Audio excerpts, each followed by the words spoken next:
بسم اللہ الرحمن الرحیم۔ عزیز طلبہ کرام،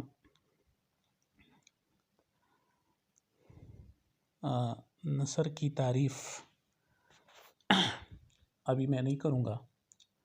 میں جو تقسیم میں نے کی ہے ادب کے حوالے سے، لٹریچر کے حوالے سے، افسانوی ادب اور غیر افسانوی ادب، تو میرے ذہن میں ایک اور بات آئی کہ ایک کلاس کچھ ایسی لی جائے کہ جس میں بچے یہ جو ہمارے طلبہ کرام ہوتے ہیں ان سے مذکر اور مؤنث کی کافی غلطیاں ہوتی ہیں، تو میں ذرا مذکر اور مؤنث پہ بات کروں گا، کیونکہ یہ جب آپ کوئی تحریر لکھتے ہیں تو اس میں عموماً یہ غلطیاں ہوتی ہیں، تو اس کا بڑا بیڈ امپریشن جاتا ہے پرچے کے لحاظ سے بھی، انٹرویو میں بھی۔ تو مذکر مؤنث پہ بات میرے ذہن میں آئی تو میں وہ کرتا چلوں۔ انشاءاللہ اس کے بعد جو میری کلاس ہوگی وہ گرامر کے حوالے سے ہوگی۔ تو جو غلطیاں بچوں سے ہوتی ہیں تو اس کے حوالے سے میں نے ایک آپ کے ساتھ مختصراً ایک چھوٹی سی کلاس لے لی ہے کہ آیا یہ غلطیاں ہم کچھ ایسے قاعدے ہو سکتے ہیں کہ جن کی مدد سے ہماری یہ غلطیاں کم ہو جائیں یا کم از کم گزارا تو ہو جائے گا۔ تو آج کا جو میرا موضوع ہے وہ مذکر اور مؤنث کی پہچان کے لیے چند قواعد کا ذکر ہے۔ جب بھی آپ کوئی جملہ لکھتے ہیں تو اس کے لیے جو فعل لایا جاتا ہے تو اس فعل کو مذکر اسم مذکر یا اسم مؤنث اسم یا مذکر اسم، تو وہ فعل اس مذکر اسم کے لیے کیسا لایا جائے گا، یہ ایک وہ ہوتا ہے۔ بعض لوگ کہتے ہیں کرسی خریدا، کوئی ساتھی کہتے ہیں کہ الماری خریدا، دیوار گرا، ٹھیک ہے جی، سائیکل خریدا۔ تو یعنی آپ دیکھیں سائیکل مؤنث ہے اور آپ نے فعل مذکر استعمال کیا، یہ بڑا بیڈ امپریشن جاتا ہے اس کا۔ تو میں نے سوچا کہ ایک لیکچر ہو جائے، تو مذکر اور مؤنث کی پہچان کے لیے میں چند قواعد کا تذکرہ کروں گا آپ کے ساتھ۔ یاد رکھیں، جب بھی واحد سے جمع بنایا جائے اگر آخر میں الف نون غنہ آ جائے تو وہ لفظ مؤنث ہوگا۔ جیسے آپ کھڑکی کو دیکھ سکتے ہیں، کھڑکی سے کھڑکیاں، تو کھڑکیاں کے آخر میں الف اور نون غنہ آ رہا ہے، تو الف نون غنہ جمع میں آیا تو اس کا مطلب ہے کہ اس کا واحد مؤنث ہے۔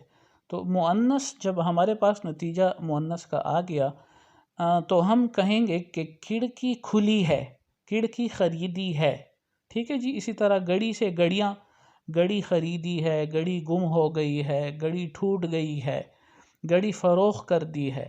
اسی طرح جب واحد لفظ کے آخر میں تے آ جائے تو وہ لفظ بھی مؤنث ہی کہلائے گا۔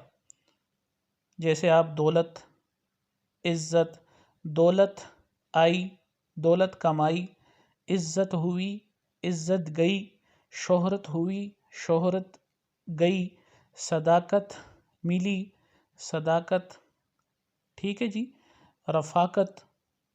رفاقت میری رفاقت ہوئی، میری ان سے رفاقت ہے، رفاقت اچھی ہے، محبت اچھی ہے، نفرت اچھی نہیں ہے، نفرت ہوئی، محبت ہوئی، عزت ہوئی وغیرہ۔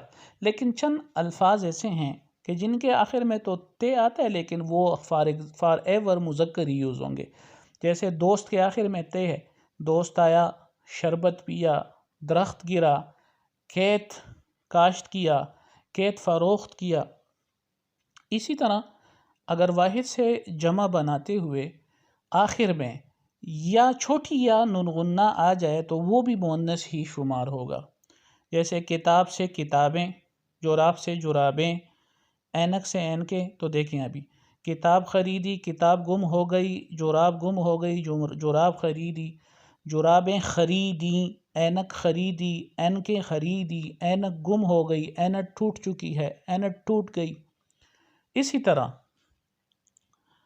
طرح تمام دریاؤں کے نام مذکر ہیں، لیکن گنگا اور جمنا ہے، تمام دریاؤں کے نام مذکر ہیں۔ دریائے سوات بہتا ہے، دریائے دیر بہتا ہے، دریائے کابل بہتا ہے، ٹھیک ہے جی، دریائے گنگا بہتی ہے، جمنا بہتی ہے۔ اور اسی طرح ایک تمام نمازوں کے نام، جتنے نماز ہیں وہ سارے کے سارے مؤنث ہیں۔ فجر پڑھی، ظہر پڑھی، عصر پڑھی، مغرب پڑھی، عشاء پڑھی، نماز جنازہ وغیرہ، اور تمام دنوں کے نام بھی مذکر ہیں، لیکن جمعرات مؤنث ہے۔ دیکھو، بدھ گزر گیا، ہاں جی، ہفتہ گزر گیا، اتوار گزر گیا، پیر گزر گیا، منگل گزر گیا، بدھ گزر گیا، جمعرات گزر گئی، ٹھیک ہے جی۔ اسی طرح جن لفظوں کے آخر میں شین آتا ہے، شین، وہ بھی مؤنث ہوں گے، وہ بھی مؤنث ہوں گے، جیسے بارش ہوئی، جیسے خارش لگی، جیسے پیدائش ہوئی، جیسے خواہش ہوئی، فرمائش ہوئی، یہ سارے کے سارے وہ ہیں۔